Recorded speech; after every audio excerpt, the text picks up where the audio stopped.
ಎಲ್ಲರಿಗೂ ನಮಸ್ಕಾರ. Welcome back to my channel. ನಾನು ಮಾಲಾ. ನಾನು ಮನೆಯಲ್ಲಿ ಯಾವ ಥರ ಸಾಂಬಾರು ಮಾಡಿದ್ದೆ ಅಂತ ಹೇಳೋಕ್ಕೆ ಹೊರಟಿದ್ದೀನಿ. ಅಂದರೆ ಸಿಂಪಲ್ ರೆಸಿಪಿ ನಂದು. ಮೊಳಕೆ ಕಟ್ಟಿ ಸಾಂಬಾರನ್ನ ಯಾವ ಥರ ಮಾಡ್ಕೊಳೋದು ಮತ್ತು ಮೊಳಕೆ ಕಾಳನ್ನ ಯಾವ ಥರ ಜಾಲಾಡ್ಬಿಟ್ಟು ಮೊಳಕೆ ಕಟ್ಕೊಳೋದು ಅಂತ ತೋರಿಸ್ತಾ ಇದ್ದೀನಿ. ಇದು ಬಂದು ನಾನು ಮೊಳಕೆ ಕಾಳನ್ನ ಜಾಲಾಡ್ತಾ ಇರೋದು. ಅಂದರೆ ಒಂದಿನ ಮುಂಚೆನೇ ಕಾಳುಗಳನ್ನ ನೆನೆಹಾಕ್ಕೊಳ್ಳಿ. ನೆನೆಹಾಕ್ಬಿಟ್ಟು ಅದನ್ನು ಕ್ಲೀನಾಗಿ ವಾಶ್ ಮಾಡಿ ಮತ್ತು ಇನ್ನೊಂದು ಪಾತ್ರೆಗೆ ಹಾಕ್ಕೊಂಡು ಅದ್ರಲ್ಲಿ ಸ್ವಲ್ಪ ನೀರನ್ನ ಹಾಕ್ಕೊಂಡು ಕ್ಲೀನಾಗಿ ಆ ಥರ ಜಾಲಾಡ್ಕೊಳ್ಳಿ. ಅಂತಂದರೆ ಅದನ್ನು ಕಲ್ಲೆಲ್ಲ ಇದ್ದರೆ ಮಣ್ಣೆಲ್ಲ ಇದ್ದರೆ ಅದನ್ನು ಕ್ಲೀನಾಗಿ ಸೋಸ್ಕೊಳೋದು ಅಂತ ಹೇಳ್ತೀವಿ ನಾವು. ಅದನ್ನು ಕ್ಲೀನಾಗಿ ಮಾಡಿಕೊಂಡಷ್ಟು ನಮಗೆ ಕಲ್ಲು ಯಾವುದೂ ಸಿಗೋಲ್ಲ ಅಂತ. ಏಕೆಂದರೆ ನಾವು ಊರಿಂದ ಬೆಳೆದಿರ್ತೀವಲ್ಲ, ಸೊ ಹಾಗಾಗಿ ಅದರಲ್ಲಿ ಕಲ್ಲು ಮಣ್ಣು ಎಲ್ಲ ಬಂದೇ ಬರುತ್ತೆ, ಸರ್ವೇ ಸಾಮಾನ್ಯ ಅದು. ಹಾಗಾಗಿ ನಾವು ಅದನ್ನು ಜಾಲಾಡಿಕೊಂಡು ಒಂದು ಕಡೆ ಬೇರೆ ಪಾತ್ರೆಗೆ ಹಾಕ್ಕೊಂಡು ಸೋಸ್ಕೊಂಡು ನೀರು ಇಲ್ದಂಗೆ ಸೋಸ್ಕೊಂಡು ಒಂದು ಪಾತ್ರೆಲಿ ಇಟ್ಕೊಂಡು ಮೊಳಕೆ ಕಾಳನ್ನ ಬರೋ ಥರ ಕಟ್ಕೊಬೇಕು. ನೋಡಿ ಯಾವ ಥರ ಬಂದಿದೆ ಅಲ್ಲ, ಈ ಥರ ಜಾಲಾಡ್ಕೊಂಡಿದ್ದೀನಿ. ಒಂದು ಪಾತ್ರೆಗೆ ಎತ್ತಿಟ್ಕೊಳ್ಳಿ. ಜಸ್ಟ್ ಒಂದಿನ ಆಗುತ್ತೆ ಅಷ್ಟೇ ಅದು ಮೊಳಕೆ ಬರೋಕ್ಕೆ. ಸಣ್ಣ ಸಣ್ಣ ಮೊಳಕೆ ಬಂದೇ ಬರುತ್ತೆ. ನೀವು ಅದನ್ನು ಒಂದು ದಿನದವರೆಗೂ ಒಂದು ಪಾತ್ರೆಗೆ ಹಾಕ್ಬಿಟ್ಟು ಕ್ಲೀನಾಗಿ ನೀರು ಸೋಸಿ ಒಂದು ಪಾತ್ರೆಗೆ ಹಾಕಿ ಇಟ್ಟರೆ ಅದು ಕ್ಲೀನಾಗಿ ಮೊಳಕೆ ಬಂದಿರುತ್ತೆ. ಎಷ್ಟು ಚೆನ್ನಾಗಿರುತ್ತೆ ಗೊತ್ತಾ ಸಾಂಬಾರು ಮಾತ್ರ. ತುಂಬ ಚೆನ್ನಾಗಿರುತ್ತೆ ಮೊಳಕೆ ಕಾಳು ಸಾಂಬಾರು. ನೋಡಿದ್ರಲ್ಲ ಎಷ್ಟು ಚೆನ್ನಾಗಿ ಬಂದಿದೆ ಅಂತ. ನೀವು ಬೇಕು ಅಂದರೆ ಹೆಸ್ರು ಕಾಳನ್ನೂ ಇದೇ ಥರನೇ ಮೊಳಕೆ ಕಟ್ಟಿ ಮಾಡ್ಕೊಬೋದು. ನಾನು ಇಲ್ಲಿ ಹುರುಳಿ ಕಾಳನ್ನ ತೊಗೊಂಡಿದ್ದೀನಿ. ತುಂಬ ಚೆನ್ನಾಗಿದೆ ಮಾತ್ರ ಮೊಳಕೆ ಕಾಳು ಬಂದಿರೋದು. ಹೊಸ ಬೇಳೆ ನಮ್ಮದು, ನಮ್ಮ ಊರಲ್ಲಿ ನಮ್ಮ ಅತ್ತೆಯರೆಲ್ಲ ಹಾಕ್ಕೊಂಡಿದ್ರು. ಸೊ ಹಾಗಾಗಿ ಅದನ್ನು ಹೊಸ್ದಾಗಿ ತೊಗೊಂಬಂದು ಮೊಳಕೆ ಕಟ್ಟಿದ್ದೆ. ಮತ್ತು ಖಾರಕ್ಕೆ ಏನೇನು ಹಾಕ್ಕೊಂಡಿದ್ದೀನಿ ಅಂದರೆ ತೆಂಗಿನಕಾಯಿ, ಟೊಮೊಟೊ, ಈರುಳ್ಳಿ, ಖಾರ ಪುಡಿ, ಸಾಂಬಾರು ಪುಡಿ, ಇಷ್ಟೇ ನಾನಿಲ್ಲಿ ಇಂಗ್ರೀಡಿಯೆಂಟ್ಸ್ ಆ್ಯಡ್ ಮಾಡ್ಕೊಂಡಿದ್ದು. ಅದನ್ನು ಸ್ವಲ್ಪ ರುಬ್ಕೊಳ್ಳಿ. ರುಬ್ಕೊಂಡಾದ್ಮೇಲೆ ನಾರ್ಮಲಾಗಿ ನಾನಿಲ್ಲಿ ಕುಕ್ಕರ್ನ ಕೂಗಿಸ್ಕೊಳ್ಳೋಣ ಅಂದರೆ ನನ್ನ ಮಗಳಿಗೆ ಬೇಗ ಹಸುವಾಗಿತ್ತು ಅಂದ್ಬಿಟ್ಟು ಕುಕ್ಕರಿಗೆ ಇಟ್ಕೊತೀನಿ. ನೀವು ಬೇಕು ಅಂದರೆ ಪಾತ್ರೆಲಿ ಬೇಕು ಅಂತಂದರೆ ಮಾಡ್ಕೊಬೋದು. ನಾನು ಜಸ್ಟ್ ಇಲ್ಲಿ ಕುಕ್ಕರಿಗೆ ಇಟ್ಕೊಂಡಿದ್ದೀನಿ. ಎಣ್ಣೆ ಕಾಯಕ್ಕೆ ಇಟ್ಕೊಂಡಿದ್ದೀನಿ. ಎಣ್ಣೆ ಕಾಯ್ದಿದ ತಕ್ಷಣ ಮಾಮೂಲಿ ಏನು ಒಗ್ಗರಣೆಗೆ ಹಾಕ್ಕೊತೀರ ಸಾಸಿವೆ ಮತ್ತು ಕರಿಬೇವಿನ ಸೊಪ್ಪು, ಈರುಳ್ಳಿ ಮತ್ತು ಟೊಮೊಟೊನ ಎಲ್ಲ ಹಾಕ್ಕೊಂಡು ಸ್ವಲ್ಪ ಫ್ರೈ ಮಾಡ್ಕೊಳ್ಳಿ. ತುಂಬ ಚೆನ್ನಾಗಿರುತ್ತೆ ಮಾತ್ರ ಸಾಂಬಾರು. ನೀವು ಎಕ್ಸ್ಪೆಕ್ಟೇ ಮಾಡಿರಲ್ಲ ಎಷ್ಟು ಚೆನ್ನಾಗಿರುತ್ತೆ ಸಾಂಬಾರು ಅಂತ. ಜಸ್ಟ್ 5 ಮಿನಿಟ್ಸಲ್ಲಿ ಆಗಿಬಿಡುತ್ತೆ ಸಾಂಬಾರು ಮಾತ್ರ. ಸಖತ್ ಚೆನ್ನಾಗಿರುತ್ತೆ ಮಾತ್ರ ಸಾಂಬಾರು. ಈಗ ನೋಡಿದ್ರಲ್ಲ, నేను ಕರಿಬೇವಿನ ಸೊಪ್ಪನ್ನ ಹಾಕ್ಕೊಂಡು ಸ್ವಲ್ಪ ಮಾಡಿಸ್ಕೊತಾ ಇದ್ದೀನಿ. ಅದಾಗಿದ ತಕ್ಷಣ ನಾನಿಲ್ಲಿ ಖಾರನ ಈಗಲೇ ಹಾಕಲ್ಲ, ಏಕೆಂದರೆ ಇಲ್ಲೊಂದು ಟ್ವಿಸ್ಟ್ ಇದೆ. ಏನು ಅಂತ ಹೇಳ್ತೀನಿ, ಪೂರ್ತಿ ವಿಡಿಯೋ ವಾಚ್ ಮಾಡಿ. ಹಾಗೆ ನಿಮ್ಮ ಫ್ಯಾಮಿಲಿ ಫ್ರೆಂಡ್ಸಿಗೆ ಸಬ್ಸ್ಕ್ರೈಬ್ ಮಾಡಿ, ಜೊತೆಗೆ ಬೆಲ್ ಐಕನ್ನ ಪ್ರೆಸ್ ಮಾಡಿ.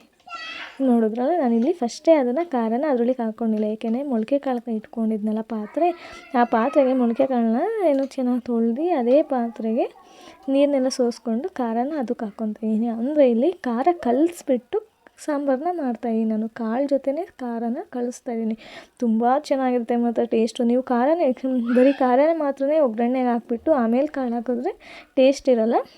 ಕಾಳು ಜೊತೆನೇ ಏನು ಮಸಾಲೆ ರುಬ್ಕೊಂಡಿರ್ತೀರೋ ಅದನ್ನು ಇಲ್ಲಿ ಸೇರಿಸ್ಕೊಳ್ಳಿ, ಮಿಕ್ಸ್ ಮಾಡ್ಕೊಳ್ಳಿ. ಸ್ವಲ್ಪ ಚೆನ್ನಾಗಿ ಮಿಕ್ಸ್ ಮಾಡಿಕೊಂಡು ಅದನ್ನು ಕ್ಲೀನಾಗಿ ಖಾರ ಎಲ್ಲ ಅಂಟ್ಕೊಂಡಾದಮೇಲೆ ಕಾಳಿಗೆ ಅದಕ್ಕೆ ಪಾತ್ರೆಗೆ ಹಾಕಿ ಕುದಿಸೋದು. ಸಖತ್ ಚೆನ್ನಾಗಿರುತ್ತೆ ಮತ್ತು ಟೇಸ್ಟು. ಬೇರೆ ಥರನೇ ಟೇಸ್ಟ್ ಕೊಡುತ್ತೆ ಮತ್ತು ಚೆನ್ನಾಗಿರುತ್ತೆ. ನೀವು ಇದೇ ಥರನೇ ಮಾಡ್ಕೊಳ್ಳಿ ಅಂತ ಹೇಳೋಕ್ಕೆ ಇಷ್ಟಪಡ್ತೀನಿ. ಜೊತೆಗೆ ನಾವೀಗ ಒಗ್ಗರಣೆ ಹಾಕ್ಕೊಂಡಿದ್ವಲ್ಲ, ಅದು ಇಟ್ಕೊಂಡಿದ್ದೀನಿ ಪಾತ್ರೆನ. ನೋಡಿ ಸ್ಲಿಮ್ ಉರಿ ಇಟ್ಟಿದ್ದೆ. ಈಗ ನೋಡಿ ಹಾಕ್ತಾಯಿದ್ದೀನಿ.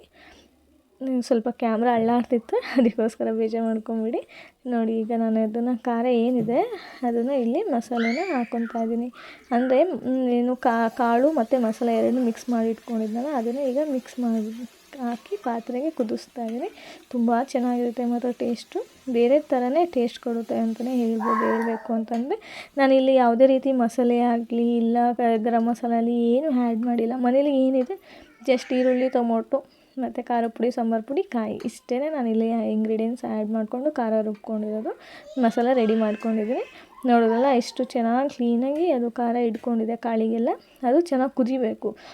ಕುದ್ದಷ್ಟು ಅದಕ್ಕೆ ಟೇಸ್ಟು ಚೆನ್ನಾಗಿ ಸೇರುತ್ತೆ ಅಂತಲೇ ಹೇಳ್ಬೋದು.